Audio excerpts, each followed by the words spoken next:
You're listening to the ESO Network, your station for all things geek.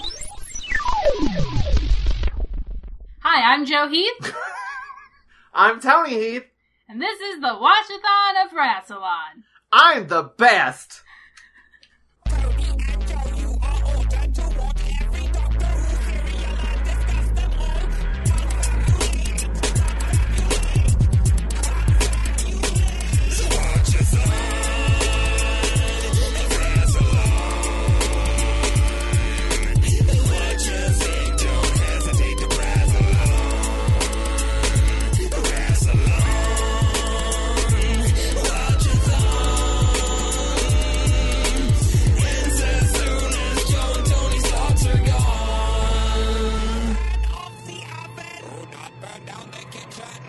Oh, I'm not reading all that shit.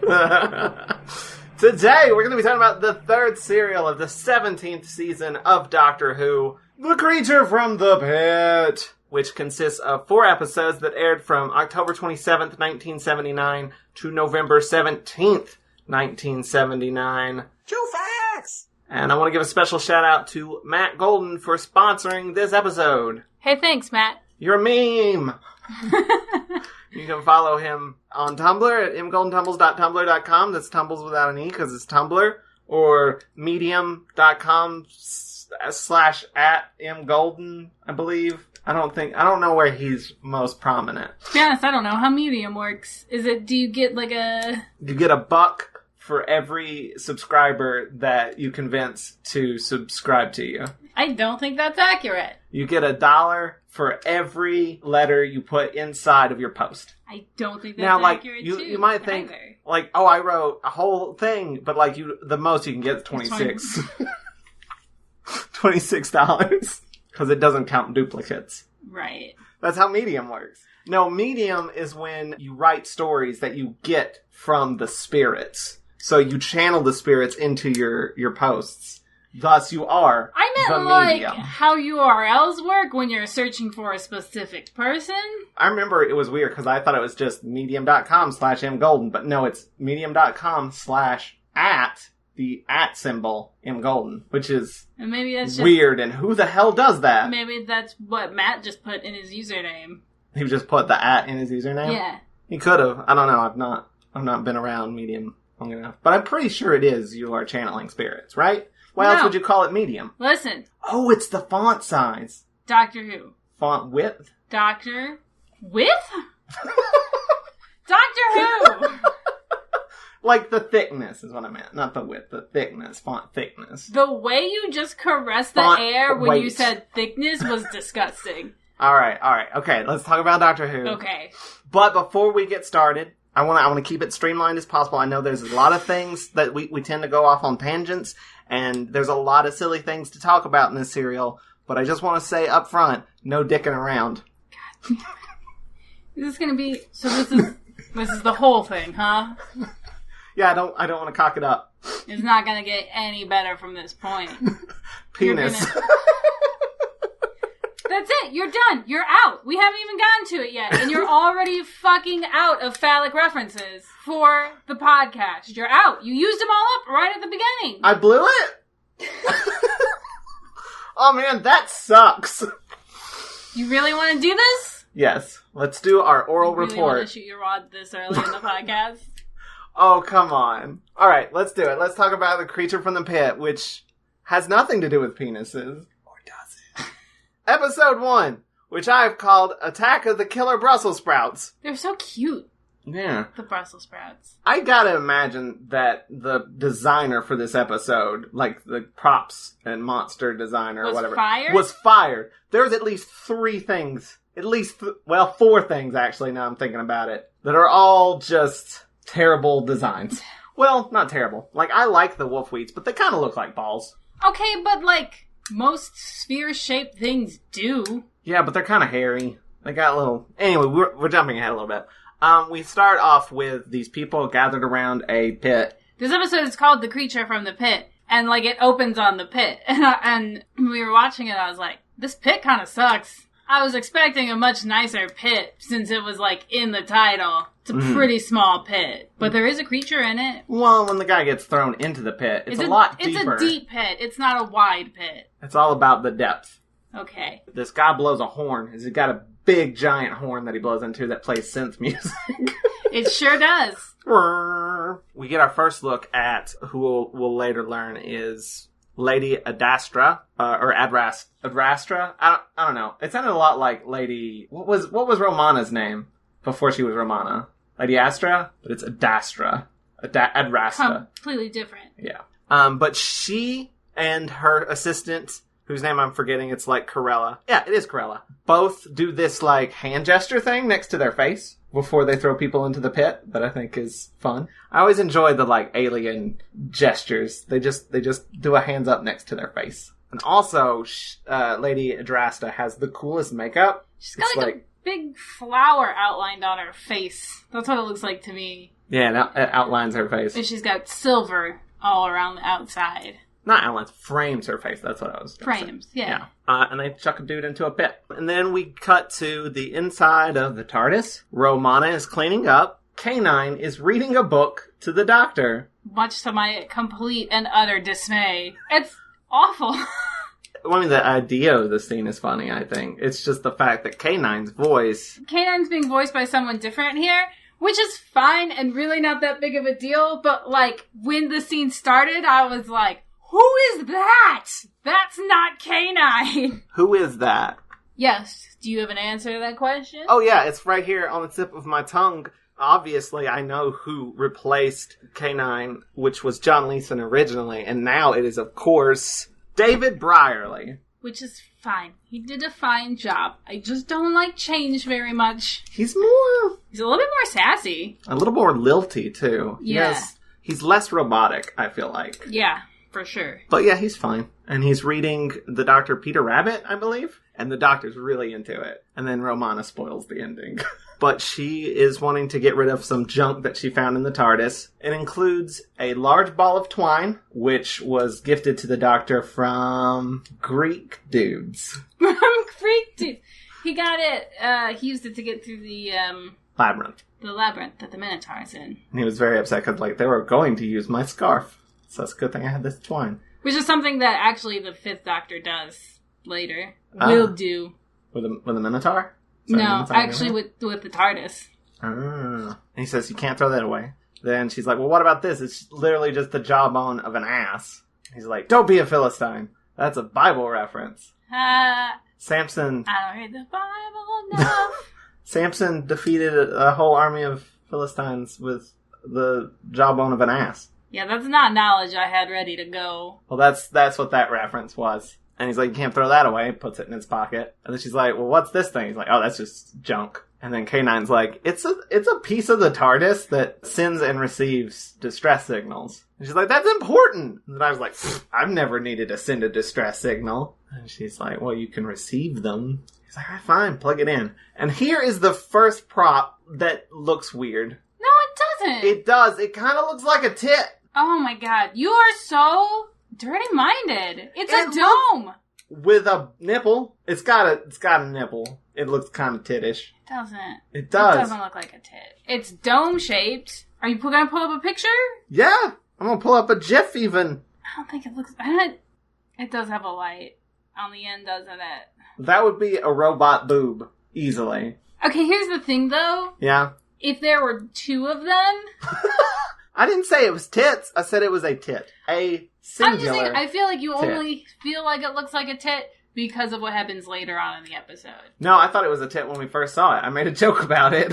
Here's a thing that I know for a fact. Yeah? At least one person is cringing so hard because he hates the word tit. And it's hi, Chris Cherry. It's Chris Cherry. He wants this part of the podcast to be over. We wrote a whole big chunk of Road Trippy that involves the word tit, and he was just like, I mean, it has to be in the book, but I don't like that word. Which is fair. I feel like I can say it. I don't mind tit as much as I mind tits. That's true. I don't know why. Here's the thing. I don't like certain people saying tits. I think it's a funny word, but then you hear somebody say it and you're like, It's funny when I say it. You can say it, I guess. And I feel like tit's always just funnier. Just a singular tit. Whereas tits sounds dirty, but tit just sounds funny. All right. We've talked about this for too long. We've absolutely talked about this for too long. Sorry, we're just a couple of boobs. Stop. Well, okay, so she plugs it in. It is an MK3 emergency transceiver, and then it immediately causes the entire TARDIS to tilt, and they fall down, and everything goes wibbly-wobbly. Making just for this, I noticed Tom Baker pulls the coat rack down on top of him. Does he? Yeah, to add a little bit more realism to the scene. Nice. I do remember at this point in the serial that we both were like, I don't like her outfit. Normally we like Romana's outfit, and I don't like this one. She had on like a jacket or something? It was like I think it was like because she was cleaning. Oh. It was like an apron or something. She took it was that like off, red and white stripes. And underneath she had a super cute outfit. And we were like, I have thoughts about that. Her outfit underneath is just a white dress with like a pink band. Belt, yeah. And it looks very similar to the previous Romana. This was the first serial she filmed as Romana. Oh. And also she said she didn't care for the outfit because she felt it was too much like the last Romana. And she also was like, I don't feel like I had the character down very well. Which is weird because I felt like this was the first serial where I was like, oh yeah, she's got it now. There was like a lot of moments where I was like, that's good. And I think it's because it was playing more to the previous Romana. To the Romana you know and love. Yeah, but she didn't particularly think she was good in this one because it was her first one. And I feel weird about that because I liked her a lot. This is the first one you liked her a lot? Yeah. Oh, so the next thing, they land on this planet. The thing was receiving a distress signal. And they go to the planet and they park in front of this giant... And I was like, it's like a giant boulder looking thing. And Toni just went, egg! I did. I shouted egg immediately. And guess what? I was right. Yeah. Sort of. It's not an egg, but the doctor... It's definitely a shell. Yeah, the doctor does. Shortly after I said egg, the doctor said egg. And I was taps like, it with a teaspoon. Aha! He paps it with a teaspoon, and then he goes, it's an egg! Which is not the first time the doctor will declare something an egg. Well, it's the first time, but not the last time. But not the last. And then he says it's metallic, and also... alive. Very Ian. Just when I feel like I've finally gotten over Ian not being on the show anymore, something happens that just reminds me of how dumb he was and how much I miss him.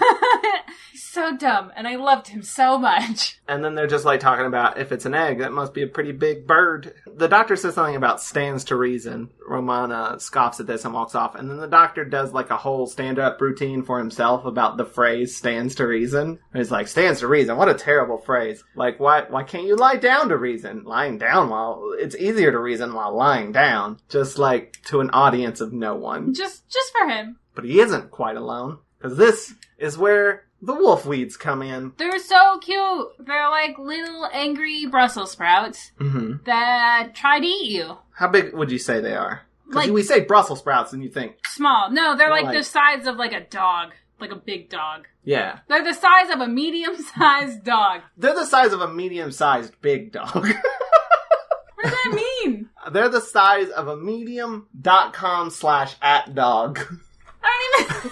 It's just a reference to the thing we were talking about earlier, but it's not a joke. It makes about as much sense as anything we've said so far. That is fair. But they are called wolf weeds, and this S&M looking fella comes up and snaps his whip at him. He's got a whip and he's in black leather. Is he in black leather? I don't know. I made He's this. not! You made that! He has a whip. End of list. I'm pretty sure he's all in black, too. I do not think that he is. I think you are hella embellishing this in your mind. Well, he's definitely got something going on. He's got a great big bushy beard. He's got a nice hat. You can't really see in this picture. He just pulled up a bust. Look at that. Search images. The bust was earlier. God damn. That's the only picture of the huntsman that I can find. But yeah, he's got a whip and he's the huntsman. And that's it. He controls the wolf weeds and he gets them off of the doctor. And the doctor's like, did you get those off of me? And he's like, yes. And he's like, well, thank you. And then the huntsman goes, kill him. And the doctor's like, well, wait, what? He's like, I said kill him. It's just bad for the wolfweed's diet. It's not that they wanted It's not that they wanted the doctor not to die. Yeah. It's just like once they get a taste for flesh, it's a whole thing. They're just looking out for the wolf weeds. Yeah. Oh. There's more than just a huntsman. There's like these guards too. And they have like these really impractical swords. They're like super long and they look heavy as hell. And they always hold them up here, but they go like, they hold them at like chest height, but they go like way above their heads. They're kind of ridiculous. But they're about to hit him with it. And Corella, who is sort of there's going to be like a queen-esque character, and she's sort of like the Jafar. The Jafar. She's sort of the right-hand person to this queen that's coming up. Iago. And the bird? She's the right-hand man to Jafar. No, she's the bird. Well, Jafar's the right-hand man to the Sultan. Yeah, but he's not bad. That's true. That's fair. But in this scenario, there is no Sultan. There's just Jafar and Iago. But she orders that the doctor not be killed. She questions the doctor and says, like, why are you in the place of death? And he's like, the place of death? Why is it called the place of death? And she's like, anyone we find here gets sentenced to death. He's like, that's an interesting name. This starts actually a running gag of everybody here is very bad at naming things. So the pit, there's a scene later where it's like, this is the pit we throw things into, and the doctor's like, what's it called? And she's like, the pit. She's like, and the doctor's like, is there something in the pit? And she's like, yeah, we call it the creature. The doctor's like, you guys are awful at this. To be fair, that's actually split up a bit, because the doctor asks first about the pit, and she says the pit, and he's like, very imaginative. And then there's like a scene way later where Romana's like, what's the thing in the pit called? And she's like, we call it the creature. And she's like, very imaginative. So it is more of a running gag, and it's like everybody calling them out for terrible naming. Which is just a lampshade. I see you. Corella also calls Romana the doctor's commander, because she's like, points to the TARDIS and is like, your commander said this is your vessel. He's like, my commander? And then like it pans over to Romana, who just waves. He's like, that commander, yes. So he doesn't go, what? No. He's like, okay, yeah, sure, it's definitely Romana. He does later. Later, someone says commander again, and he says companion.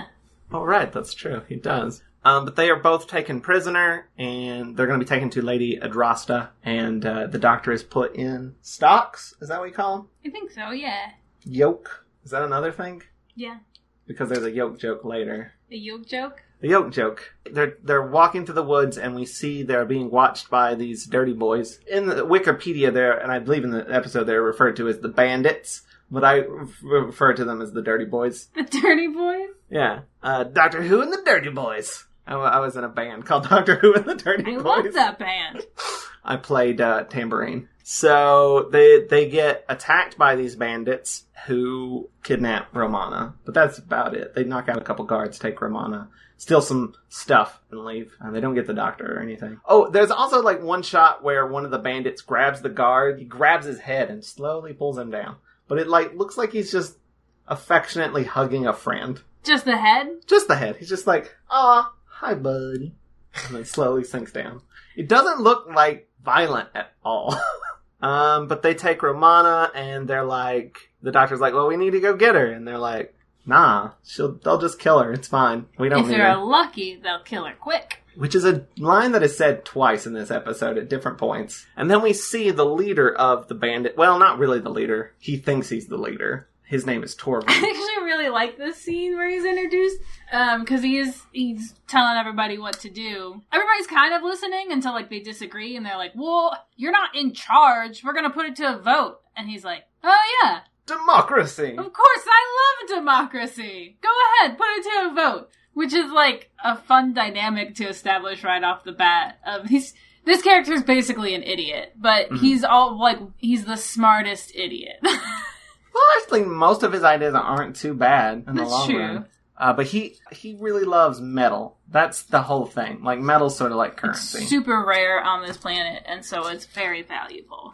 And the thing that they disagree with him about is, like, they're like, we got this lady. And he's like, what do I care? She made out of metal? No? Then kill her. Don't want her. They're like, well, we can't, what if we ransom her? And he's like, no, that's too much hassle. Like, that'll just fuck things up worse. Just kill her. And then that's when they're like, You're not our leader. We'll put it to a vote. Meanwhile, the doctor is brought to the palace or whatever and is waiting to meet Lady Adrasta. He complains of having an itchy nose, and he can't scratch it because he's in those stocks. And so he asks one of the guards to scratch his nose for him. Which the guard does. Yeah, well, first he scratches his own nose, and the doctor's like, no, not your nose, my nose. And he comes out and he scratches one side, and he's like, oh, other side. And then he scratches the other side. That my nose is so itchy. And then the doctor is getting his nose scratched, and he leans in, and he sneezes, and hits both of these guards with his stocks, and then tries to escape. Is it stocks? Stalks? Stock? Yoke? I don't know terms. It's that thing where you put your head inside of the thing and your arms inside of the thing, and, it's that. Like, I Googled stocks and I saw pictures of that, but it was like, all of them were like the ones that are like on... Yeah, but you're saying stalks. No, I'm saying stock. I'm Southern and lazy. Stock. Like a photo. Okay, got it. Not like a vegetable or you're following someone. But he is stopped from escaping by Lady Adrasta, who takes him out of the stock. And she wants to know about the egg, because he's looked at the egg. The bandits, meanwhile, have voted. They throw some pieces into 2 different bowls, and they voted to kill Romana. But she talks her way out of it, just by being the boss. By the way, did it seem like he fixed the vote? Yeah, it seemed like he fixed it a little bit. Okay. Because no one else really wants to kill her, and he's like, oh, we voted. I don't know how he fixed it, but I wouldn't put it past him. She says that basically, if they kill her, then the other people will be after him and will want revenge or whatever. Which, that's not exactly what she says.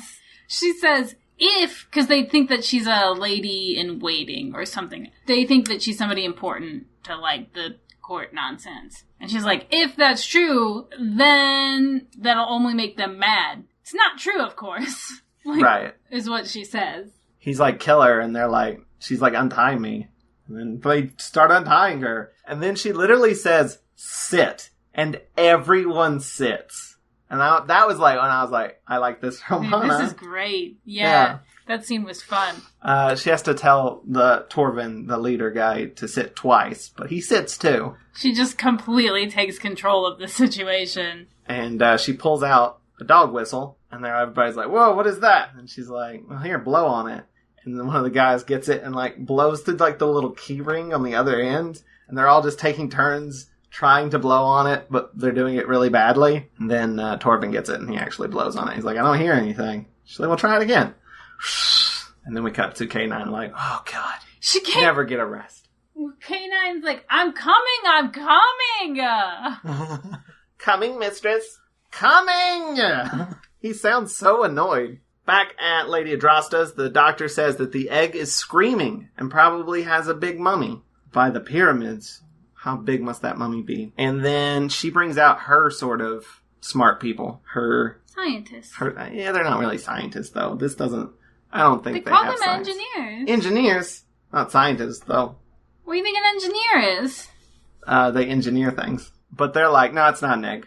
It's a temple. And it can't be an egg. And he's like, it's an egg. And they're like, well, how do you explain, the heat that it puts off? And he's like, someone tried to fry it. But the doctor definitely has some information that these guys don't have, which Lady Adrasta is like, he has more information than you. Why didn't you give me this information? What does he have that you don't have? And the doctor says, a teaspoon and an open mind. So when the doctor says that, there was this moment when we were watching it that I was like, a teaspoon and an open mind. What is that? Why is that ringing a bell? And I pieced it together. A teaspoon and an open mind. It has fan fiction on it. It's a place where people post fan fiction. Is it all Doctor Who fan fiction, or is it any fan fiction? I'm pretty sure it's all Doctor Who fan fiction. I don't remember. She's also like, because you didn't know more than the doctor, I'm going to throw you guys into the pit. And meanwhile, K9 arrives at the bandit tent, the dirty boys tent, and everyone freaks out because he's made of metal. They're like, oh, jackpot. But they're also terrified of him because he's moving around and talking. And Torvin goes to attack it because he wants that metal. And K9 shoots him. Not dead, just unconscious. And she's like, leave me alone. Peace out. And they leave. So everybody goes to the pit. One of the engineers is thrown into the pit. where he sees a glowing green thing. We don't see it yet, but it glows green, we know that. And then Romana arrives, and K9 shoots a guard into the pit, and Romana's like, good boy, K9. But then K9 gets attacked by the wolf weeds. Like, immediately Romana thinks he's dead. Lady Adastra says he's dead. Says he's dead. It's super sudden, though. Like, I feel like she's immediately just, like, in full-on mourning mode. Like, immediately. Yeah. It's also, I don't know, the performance is wonky. She just says, K9! K9! Like, it's odd. And then fully buy it. She's like, you will help me figure out this egg thing. And the doctor runs and jumps into the pit. He grabs, like, there's a rope, and he grabs it, and he goes down the pit. And the rope just, like, completely runs out. And that's the cliffhanger. Is everybody looking into the pit as he falls down? A cliffhanger where the doctor's just like, I'm just gonna jump into the danger. Bye! Is a pretty good cliffhanger. That's the end of episode 1. We are now into episode 2, which I've called A Monopoly of Metal. The doctor didn't go all the way down to the bottom. He's hanging on the side. And Romana sees him, and he's like, shh. So, since he's in the pit, Adastra's like, well, you seem to be comparable to the doctor, Romana. You'll help me. Let's go. While they're having this conversation, the doctor is doing all sorts of dumb bits while hanging onto the side of this pit wall. He's, like, hammering in, like, a, what do you call him? A piton? Is that what it's called? A piton? Yeah, I think so. Piton? I don't know. If you say so. He's like hammering stuff in. He like pulls out a book on how to like do rope climb or like mountain climbing. And he's like, it's in Tibetan. So he holds that book in one hand and then pulls out another book, smashes it against his face so he can open it, and it's Teach Yourself Tibetan. Ridiculous. Very silly. I enjoyed it. And then he says something in Tibetan and he translates it into English, which is do not be afraid. Which is, I feel like it's trying to be like, you know, epic at that point or whatever, but it's just so silly. It's hard to take seriously. No, it's definitely a joke. They leave with K9, who's all webbed up. Lady Adastra wants that medal. And she kicks some dirt into the pit, which hits the doctor in the face, which causes him to fall. And he's got like his scarf like attached to the He's got like a carabiner.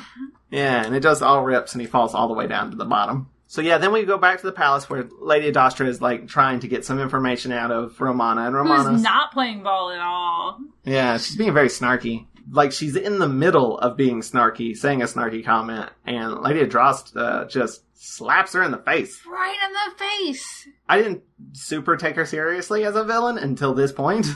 I feel like it shocked you. It did. I wasn't expecting it.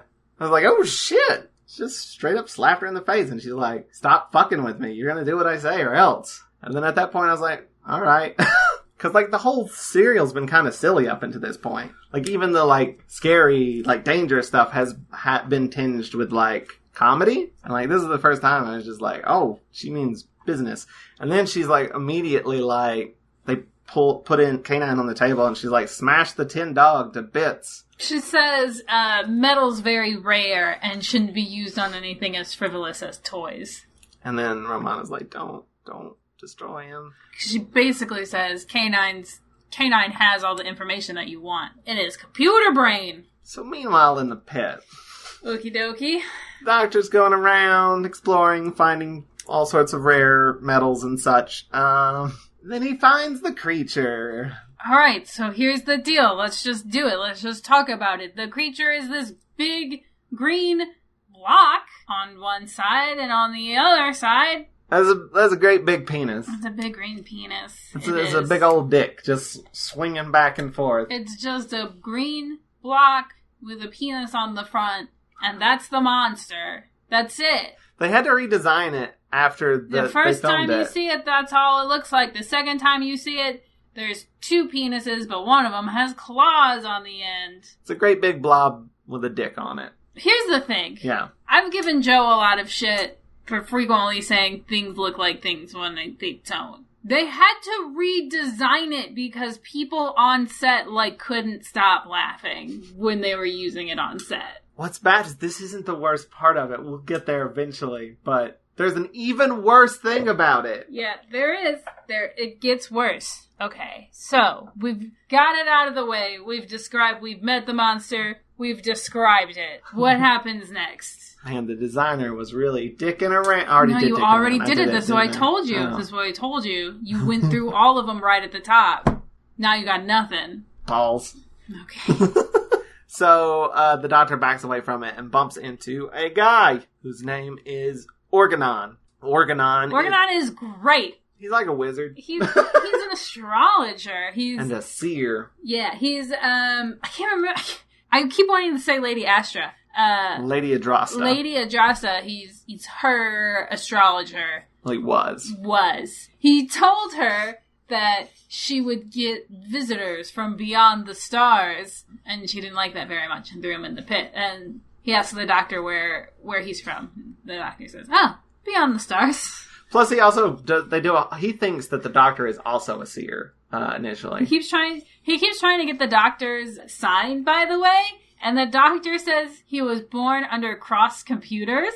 Look, the doctor's being flippant here, right? No, that's 100% legit. That's 100% legit. The idea that there are Gallifreyan there's Gallifreyan astrology is amazing. And I desperately want to know the rest of them. There's probably something out there. But yeah, he thinks the doctor is also a seer, which I want to reiterate here because it involves my title for the next episode. Relies on the fact that you realize that Organon thought the doctor was also a seer. Just saying that. Okay, yeah. He also does this whole patter about how he does the seeing, the seering. What's the term for that? The astrologying? I know the term. The prophesizing? No. Fortune telling? Reading? Divinations. And he basically says that he hams it up. He's like, I did the whole rigmarole of, he's like, and I said the visitors beyond the stars, which usually gets a pretty good reaction. But this time I got thrown into a pit. And he also sort of talks about Lady Adrasta and how she has this monopoly of metal.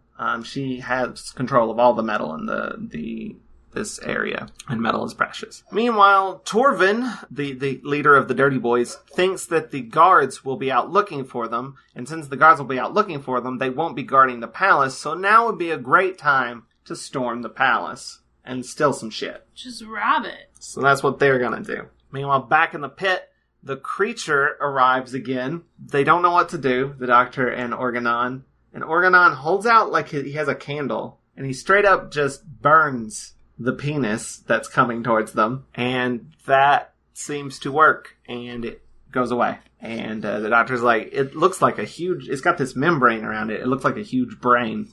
Let's go follow it. And Organon's like, what? Why? No? We just got rid of it. Why are we going after it? Meanwhile, Romana tries to do a demonstration of what K9 can do, which means she tries to shoot the guards with K9 and get out of there, but she's quickly stopped. Lady Adrasta questions K9 about the TARDIS.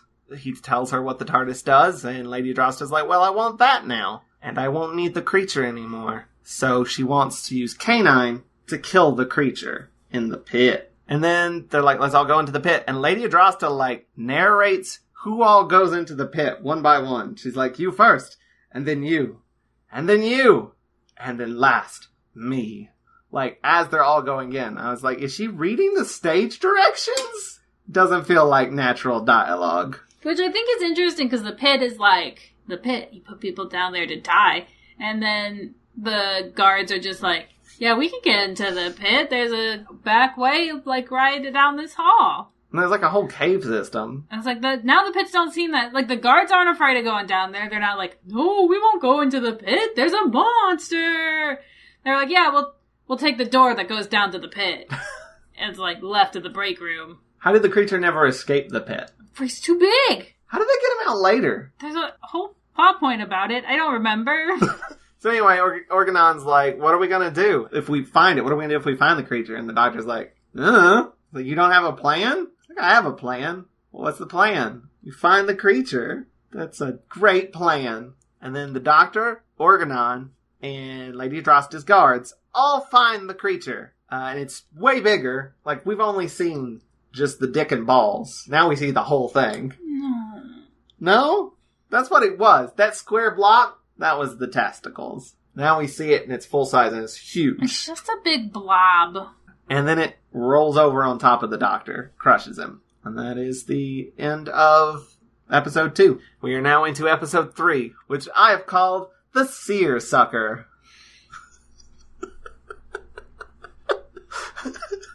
Okay, We're not to the seersucker scene yet. I'm just teasing you a little. Yikes. Okay. That's just the tip. So, the green monster guy seals the door. With dick magic. Some of those on your notes, and I was so hoping you weren't going to say it out loud. He shoots a web out and seals out the door. It basically becomes a rock. And it keeps everyone out except the doctor's inside it. The doctor's the only one. Like, everybody was running, and then the doctor was knocked down, so he's the only one inside this room, and this doorway is sealed off, and everybody's outside the door. Meanwhile, back at the castle, the bandits are, banditing around the place, stealing things, chucking metal into bags. There's this really nice metal duck that, it's not a duck, but it's some kind of bird, that they don't take. It offended you? Yeah, I was like, someone take that bird! Steal that bird! It's a nice bird! Also, we didn't mention earlier, the doctor was, like, studying this thing that was behind the Lady Adrasta's throne, and that becomes an important thing later. It's like this shell, this, like, plate that's hanging on her wall. And the doctor asks about it, and she's like, doesn't matter! Leave it alone. It'll become important in the 3rd episode. Leave it alone. But it's made out of metal, so they steal it. Yes. Meanwhile, downstairs in the pit, Lady Adrasta needs K9's help to blow down the shell. So they're going to get K9. Skipping. Okay, now let's talk about it. The doctor finds the creature again. I don't remember how he got out. He ran away. Now he's come back. And he tries to talk to the creature. He doesn't know how to communicate with him because he doesn't speak. He doesn't have telepathy. And so the doctor tries a variety of ways to communicate with the creature. Okay, now moving on. No, what happens next? The bandits try to steal the creature. Okay, so the doctor grabs the phallic bit and, like, blows into it with his mouth. Okay. He's like, testing, 1, 2, 3. Here's the thing about it. What's their mouth? No, here's the thing. Because I read, like, we talked about it, that, like the crew was all laughing about how it looked like a big dick. So it's not like Tom Baker didn't know exactly what he was doing. He did. Yeah. Okay. I doubt that was in the script. I feel like that was 100% Tom Baker blowing the alien. And that's one thing. Mm-hmm. But it's in the episode. How did this get on TV? It's just in the episode. It totally makes sense to me that it would, like, happen on set day of, and everyone would be like, holy shit, that's hilarious. Okay, but cut that, though. That's super funny, but don't actually put it in the episode. This is for children. I bet the editor is like, I'll put that in. They'll tell me to cut it later. Oh, shit, what? They left it in? I thought somebody would tell me no. I thought they'd be like, ha, funny, Carl, cut that. They left it in. This was just a series of bad decisions. Or great decisions, because it's amazing.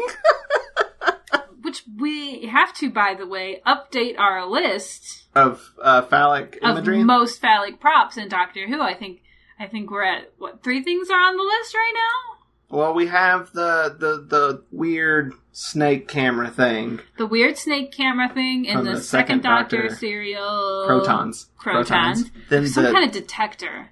Was it the Tom Tit? Yeah. Was the Tom Tit the thing that was shaped like a penis, or was it... Yeah, I think so. I think it was the same episode, but I don't think that was the Tom Tit. Or no, is it? No. No, that was the thing that, like, searches for the Tom Tit. That's the Tom Tit finder. The dick-looking thing is trying to find the Tom Tit. The Tom Tit. Well, so... the Tom Tit detector. Right. The snake camera. Uh-huh. And now... But that was from the Time Monster. I don't know. The Time Monster. And now the creature. Which we will learn its name is Erato. And I do Which sounds erotic. I do think somewhere in there should be the ball gun? The ball gun. From Fates of Evil? Yes. That's not necessarily phallic, though. It's just balls. Fair enough. I mean, it is 2 white balls. You know what we forgot entirely? What? An entire character. Alpha Centauri! Oh, that's my friend! It's a one-eyed dick creature. Look at it. They had to put a cape on it. But they did put a cape on it, so it's fine. They put a Jimmy on it and was like, looks great. You be quiet, that's my friend. It looks like a dick. So anyway, that's the list. I completely forgot about Alpha Centauri. That's the list. Well, there's going to be one more coming up later in this very serial. That's why I'm saying whoever did the design work for this should have been fired. The creature... They definitely got in trouble. I read that. Did they? They got chewed out at the very least, yeah. That's why they had to redesign it a little bit. The creature draws a picture for the doctor of what it needs. It draws a little dick pic on the wall. It draws that shell, that plate that was hanging up. And that's when the bandits steal it. Which the doctor, doesn't have to bother going back to go get it. Because the bandits, when they're stealing it, get hypnotized by it. Well, not immediately. They're first just like, it's hot. Then it's cold. And they're like, let's steal it and let's go into the pit. They don't get hypnotized until, like, they're already in the pit. And so they get, it's hot and it's cold, and then they go into the pit, and then they get hypnotized by it. Thank you for providing all that super important they don't get hypnotized until, like, way down here at number 10. Information. It is super important that everybody got that information. It eventually hypnotizes the bandits, but that's still a little piece off. But it happens that we haven't gotten to it yet. It hasn't happened yet. But they go into the pit of their own free will, because they think there might be more metal in there. Because they just horny for metal. Them dirty boys horny for metal. I wonder if I can replace you as a host. Who would do all the talking? That's why I'm going to get someone to replace you. Oh, okay. Who? I don't know. I'll start looking at my guests. Chris Cherry? Yeah, probably. Alright, call Chris then. I'm done. He'd be worse. So, the doctor says he's going to go look for that plate, and he finds this piece of shell. He doesn't know what it is. And the creature is like, leave that alone. And he doesn't say that because he doesn't talk, but he basically knocks it out of his hand, like, leave that alone. And the doctor's like, alright, you want me to leave it alone? I'll leave it alone. And he leaves, and then we see his scarf dragging it along with him, and he steals it. And it will become important later in episode 4. Meanwhile, they are using K9 on the door. But it's draining his battery packs. It's too hard on him. And he's also like, it's not really working. I'm tearing into it, but then it's regenerating. It's getting stronger and stronger. It's oh, poor dog. It's what's the phrase they use? Tempering the metal? Yeah. Which is an actual thing that I sort of knew about. So the door is just getting stronger. And they're like, well, what are we going to do? How are we going to get through this door? And then the doctor just walks through it, like breaks it from the other side, just by walking through it. I believe it's also at this point that the doctor says something about having Time Lords have 99 lives. And then Romana's like, how many have you went through? And he says, 103. He talks about how he bumped into the creature, and then how he said that he wanted this thing, and then Lady Dross is like, what? The creature can't talk without it can't talk! And then brushes off. Lady Astra keeps trying to, like, take control of the situation. She's getting more and more flustered, though. And, like, she wants K9 to kill the creature, and the doctor's messing with her, and she lets slip that it's a Tythonian. And the doctor's like, a what now? And she tries to shoot the she picks up K9, and she tries to shoot the doctor with K9, but the doctor has a handy mirror that he pulls out of his pocket, and the K9 beam deflects off the mirror and hits her guards. But then the creature comes in as well. Wait, that's what happens? I thought Romana had K9. Why would Romana try to shoot the doctor? She did. He put the mirror up because Romana was holding K9 and she kept shoving, like, make sure K9's facing a wall. And she kept shoving K9 up against the wall. And then the creature comes in, and then it's coming for Adrasta, and she pulls a knife on the doctor and is like, I'll kill the doctor unless K9 shoots the creature. And then the bandits stumble in, hypnotized, and put the plate on the creature. Lady Adrasta freaks out, like, no!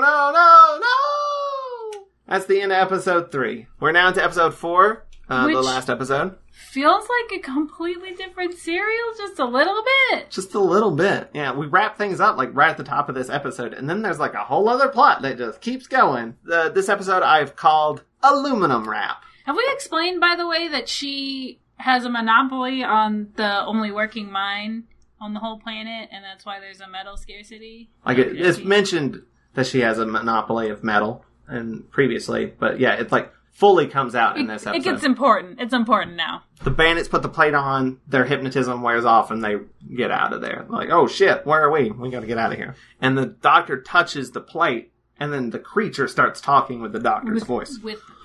And it says its name is Arado, and it was a Tithonian ambassador to Chloris. Chloris is the name of the planet, by the way. We never mentioned that. Chloris. What? Chloris. Like chlorophyll. Right.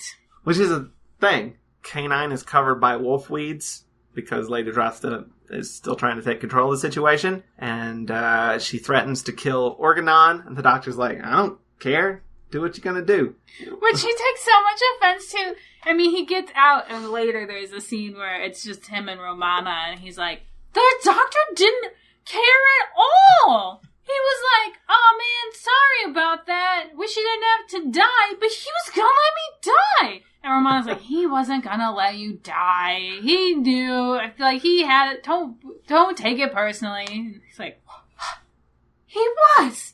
And Romana's like, no, it's fine. The doctor and everybody forces Lady Drosta to touch the plate herself. Because Lady Drosta basically says, well, it's talking with his voice. He's just saying whatever. Because at this point, like, even, like, her people are like, hey, what? What's happening? Because they thought this was just a creature. Yeah, and he specifically is saying, I came here to offer metal, because you guys don't have any, in exchange for chlorophyll. Chlorophyll, which you guys have a lot of, and we don't have enough of. And so, like, all of her people are starting to kind of turn on her. And, like, when she puts her hand on it, it's coming from her voice, and he's like, says all this, and, like, but she wanted to have the monopoly, so she threw the creature in the pit, and fucked everybody over. And then the guards turn on Adrasta, and the huntsman snaps his whip, and the wolfweeds cover Adrasta, and then Arado falls on top of the Adrasta and the wolfweeds and eats the wolfweeds. He just fucking eats them. They're Brussels sprouts. He's got to have his vegetables. And he's like, I haven't eaten anything good in, like, years. I've been down here for a while. At all. Because they've been throwing people, but he doesn't eat people, so supposedly the people just die of starvation. Well, there's one dead dude. I feel like most of them probably died just from falling down. That's true. So we find out that the egg is a ship and was sending a distress signal. So it wasn't an egg. I mean, it technically is an egg. He wove it as a shell. It's like a shell. That doesn't make it an egg. It's not an egg, but it's a shell. Okay. The doctor's sort of giving all the exposition. Romana's asking him questions, and he just keeps saying, yes, yes, yes. And she's like, can you say anything other than yes? And he goes, yes. And then he starts saying things, and then she starts saying yes in reply to him, and I thought it was a very cute scene. He basically said that Arato seemed to be in a hurry to get out of there, as if he was escaping something. But the doctor has its ship drive, which is that piece of... There's a little piece he had on his scarf. So the bandits overhear this, and they're like, should we do anything about this?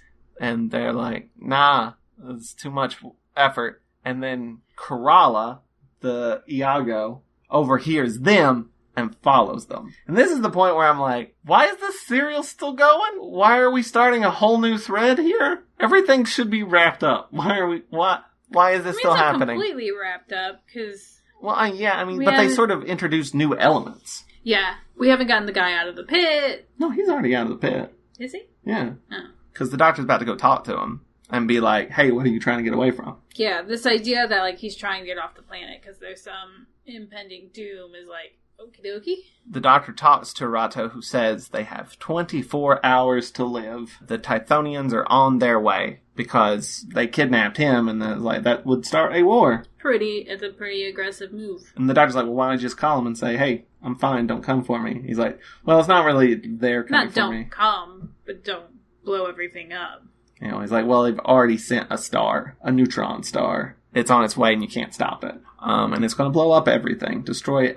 They're sending a star to crash into their sun, right? That's what he says. Meanwhile, Organon is studying a chart and says there's something in the stars and it means trouble. and then he gets hit over the head. We don't know by who, but it's Corella, and she takes the drive that he was holding onto for the doctor. Just overcomplicating things. So the doctor asks Arato if he can make some aluminum, which he's like, yes, that's what Arato can do, is make metal. So he's like, it's a thing that they do. So they're gonna wrap aluminum around the star. Around the star. And what does that do? They're gonna slingshot it somewhere else. That's just weird enough that I feel like it has to make some kind of sense. They asked, scientists about it. I read that on the Wikipedia. They asked, an institute, and that's what they suggested, was the aluminum suggestion. I don't understand what that means or why it would work. But yeah, it's just random enough that I'm like, some scientist had to have said that, because a writer wouldn't have come up with it. But they can't do this plan because they don't have the drive. Because the ship can't take off. Because he's going to have to, fly around the star and weave the aluminum around it. They're going to use the TARDIS to stabilize the star while he does the aluminum around it. Because you can't just fly around a moving star. So you have to get the drive first. So they figure out that Corella has it. She has followed the bandits, the dirty boys, to their tent. And she straight up stabs Torvin. And as he's falling down, he's looking at the sword, and he goes, "Tempered steel." He's still horny for that metal.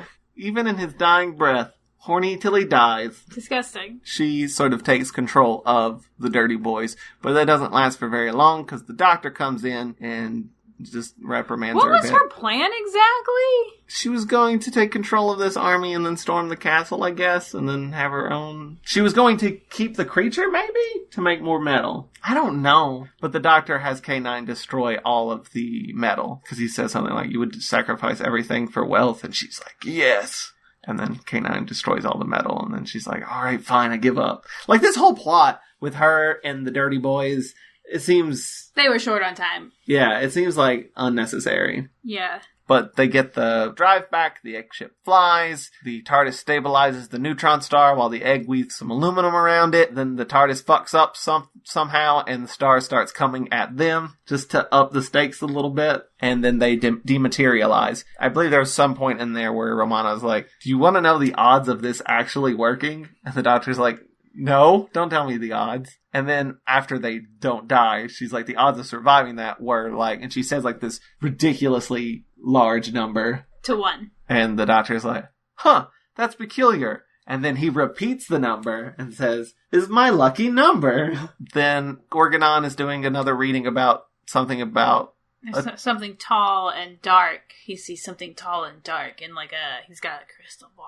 And then the TARDIS appears and the doctor pops out and goes, "Tall, dark, and handsome. Yep, that's me." And he delivers a trading agreement between Chloris and Tithonus, or however you pronounce it. And then he gets out of there, and Organon goes back into doing his seer work.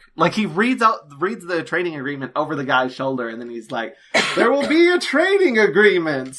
It's really funny, but then he does this weird thing where he crosses his fingers and touches his lips with them. He crosses his fingers, he actually straightens his mustache. With his crossed fingers.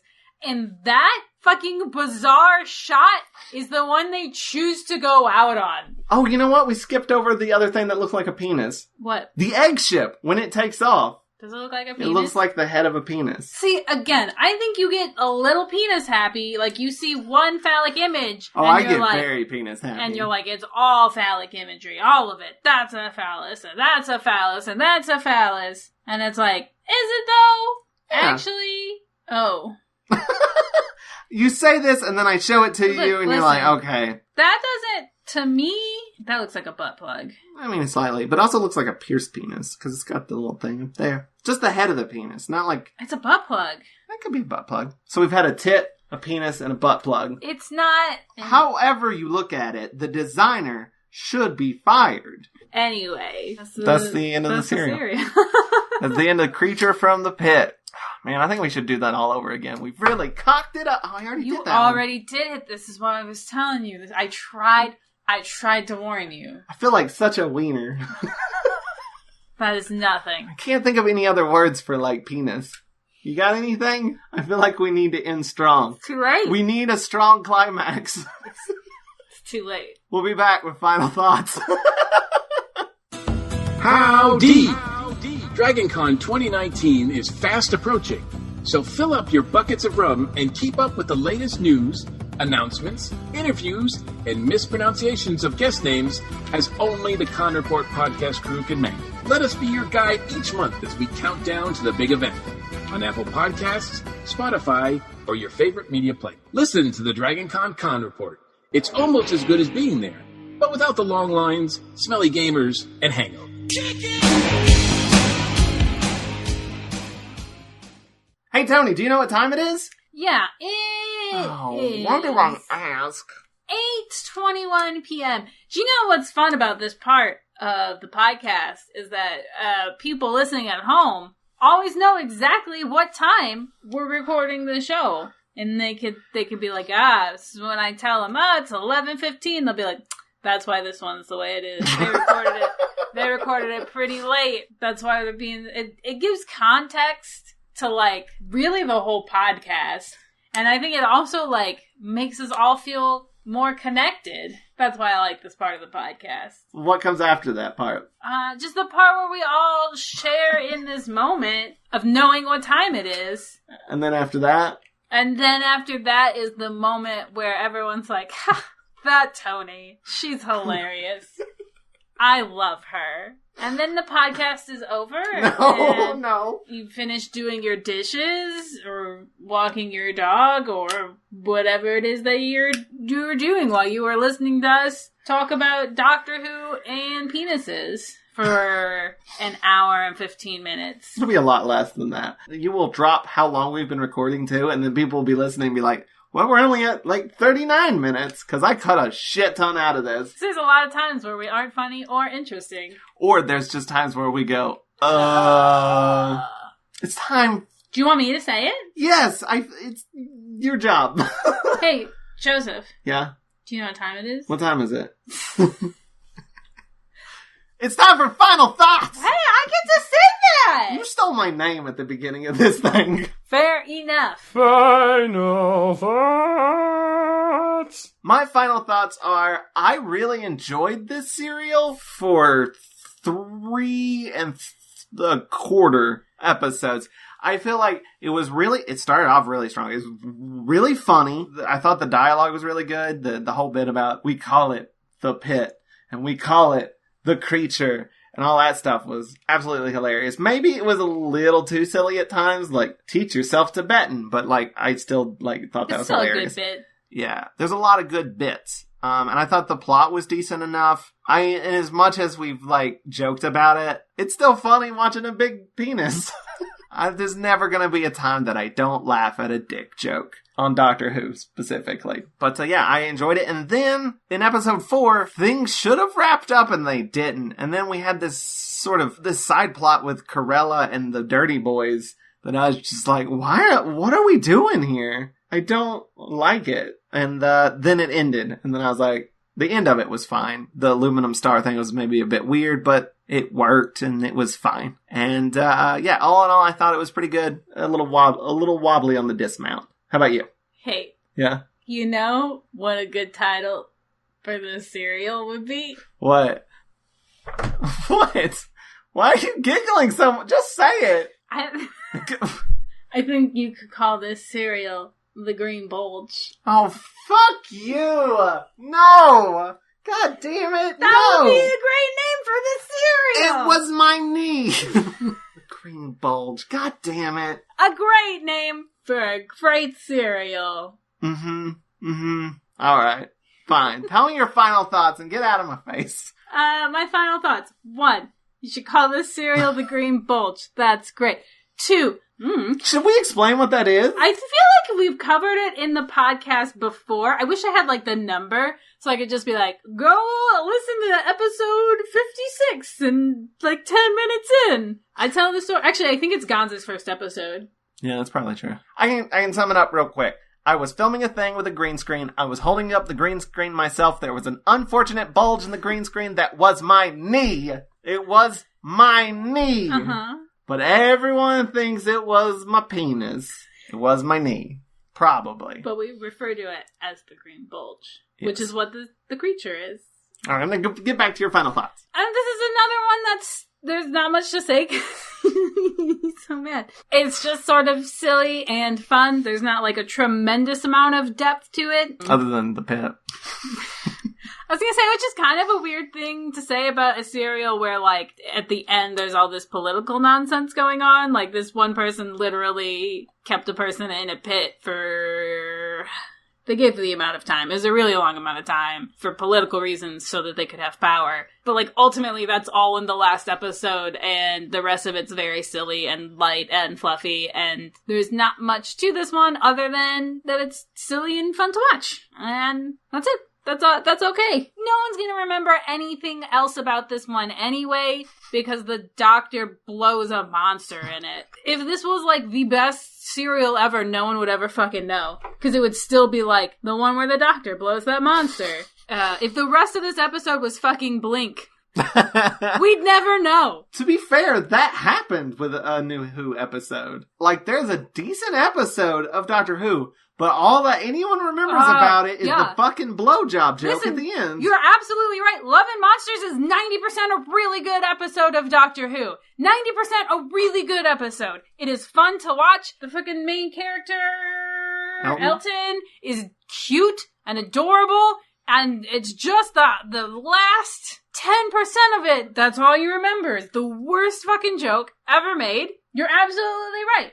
Love and Monsters. This could have this, but it wasn't Love and Monsters because instead it was just fluff, so it's fine. And you said you're talking about putting all the political stuff in the end thing, and some of the political stuff is shoved into that weird side plot that literally starts in the last episode with the bandits and Corella, and like, you care more about wealth than you do people and all that stuff, and that like is shoved into like the last 5 minutes in like a weird B plot. Yeah, it was kind of like, quick, put a moral in it.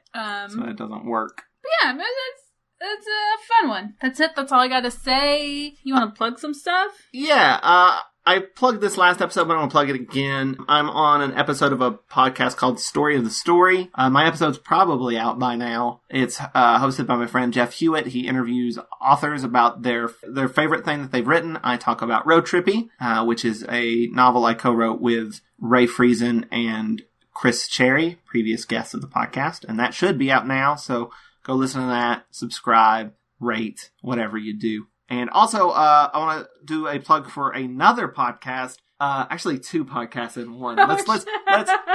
Well, first off, previous guest Chris Cherry and Brie Castellini, friend of Rassilon, who you may know from Brie and Chris Are Depressed, or Sam and Pat Are Depressed, or their podcast Brie and Chris. We've guested on Brie and Chris Are Depressed, which is a podcast about their show Sam and Pat Are Depressed.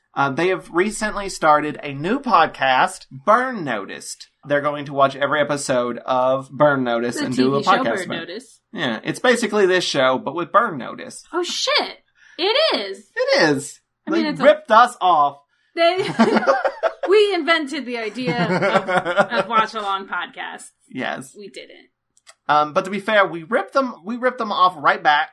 We have started another. No, this is we came out with a completely new and original podcast wherein we listened to Burn Noticed, the podcast Burn Noticed, and we discuss and critique the episode of the podcast and how good of an episode it was. We didn't say this in the kind of the introduction episode, but I've decided that we have criteria for judging the episode for how good we think it was. But I also think we need to take a look at Brie and Chris's relationship and analyze if they've grown closer together or farther apart, or remain neutral over the course of the episode. Okay, yeah, that's a good idea. So that's another bit of criteria we will be using to talk about the episodes of Burn Noticed. And that podcast is, the one that we're doing, is called Burn Noticed, which the first episode is up now. I'm not sure if we're on iTunes yet. I don't know if on iTunes. We'll go on iTunes on account of it will cost us money. Oh no, I figured out a way to do it. Oh, you did? Yeah.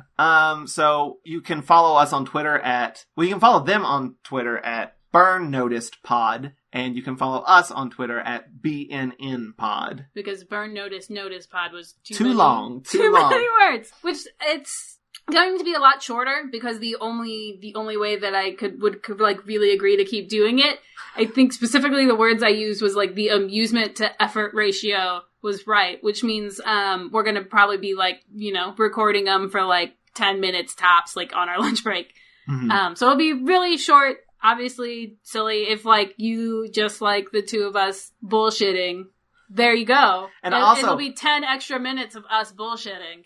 I'm going to be I want to also say I'm going to be watching Burn Notice. I won't. I refuse. Along with Chris and Bree, because I want to listen to their episodes and know what the hell they're talking about. Tony's not. Tony's not going to watch Burn Notice. Because here's the thing. I don't want the podcast to become us talking about Burn Notice. It very specifically is us talking about the podcast Burn Noticed. Right. And so if we both watch Burn Notice, that's what it's going to become. Yeah. I'm not watching Burn Notice to keep us on task, because I will only have the information that I gain from the podcast. I think that's good, because I feel like you will have an insight into how good is this podcast for people who've never seen Burn Notice. And I will have the insight of how good is this podcast for someone who has seen Burn Notice. And that's gonna be our dynamic over the course of the podcast. Yeah, and I don't know, it's probably not going to happen, but I think Vince hinted at the fact that maybe he should start a podcast called Burn Notice, Noticed. If you want to start Burn Notice,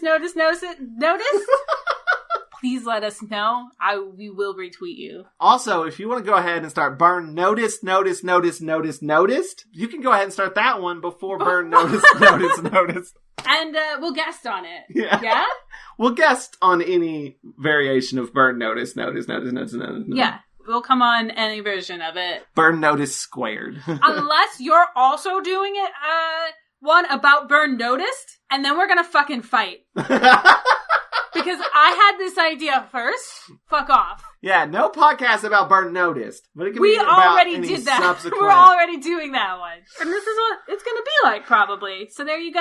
I just want to tell you to please watch Unseen World. If you don't have Roku, by the way, and you don't have any other way of watching The Unseen World, you can go to TonyBHeath.com.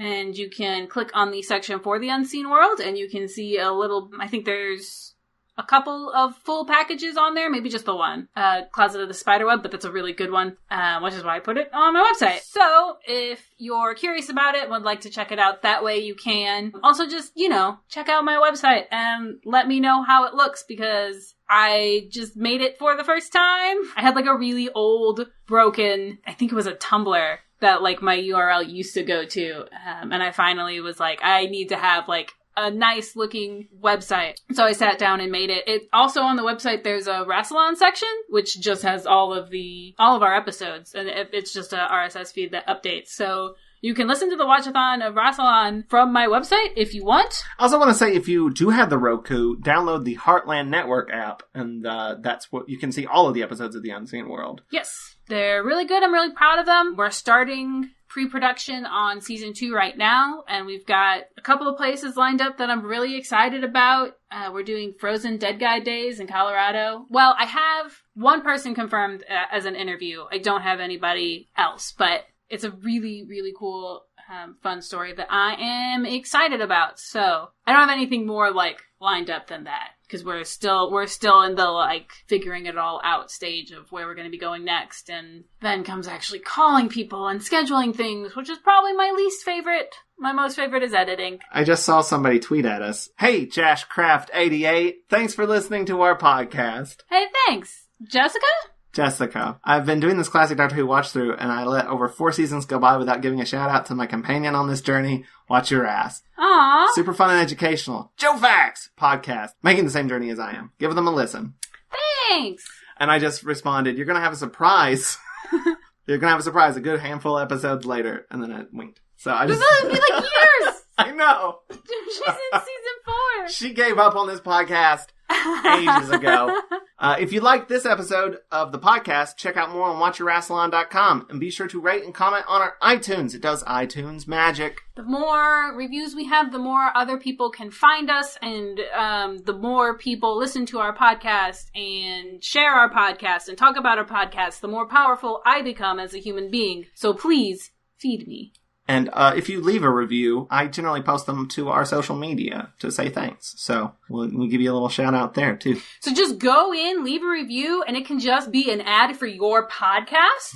And we'll rebroadcast that ad on our page. And, we'll just all help each other out. And if you want to help us out even more, you can go to watch-a-rassilon.com/support, and there you'll find a link to our Patreon page, which you can get to just by going to patreon.com/watch-a-thon. And there you can donate a monthly amount to get all kinds of rewards, like day early episodes, uncut video of the podcast records, live streams where we watch the episodes with you guys. We have a Discord where we talk to all of our patrons at any level. And also, we do bonus episodes. We just recorded one about candy cigarettes. I thought it turned out great.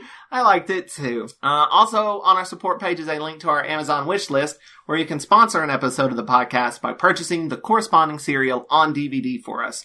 We'll mention you in the podcast and put your name on our Friends of Rassilon page. Speaking of, special thanks again to Matt Golden for sponsoring this episode. Hey, thanks, Matt. You're a meme! Follow him wherever the fuck you want to follow him. Also want to give a special shout out to Vincent E.L. for providing us with our theme song. Thanks, Vince. You can check out more of their stuff on swinglish.nu. And tune in next time when we talk about Nightmare of Eden with returning guest Felicity Cousinitz. Oh, yay! Sort of the podcast. But until then, keep calm and wrestle on. Goodbye, and I love you in a platonic parasocial way. Penis! No! There's another 6 inches to add to your collection, old man. This has been a broadcast of the ESO Network. Be part of the crew and help support our shows by donating to our ESO Patreon or by shopping through Amazon.com or the TeePublic store, which can all be found at www.esonetwork.com. The ESO Network, your station for all things geek.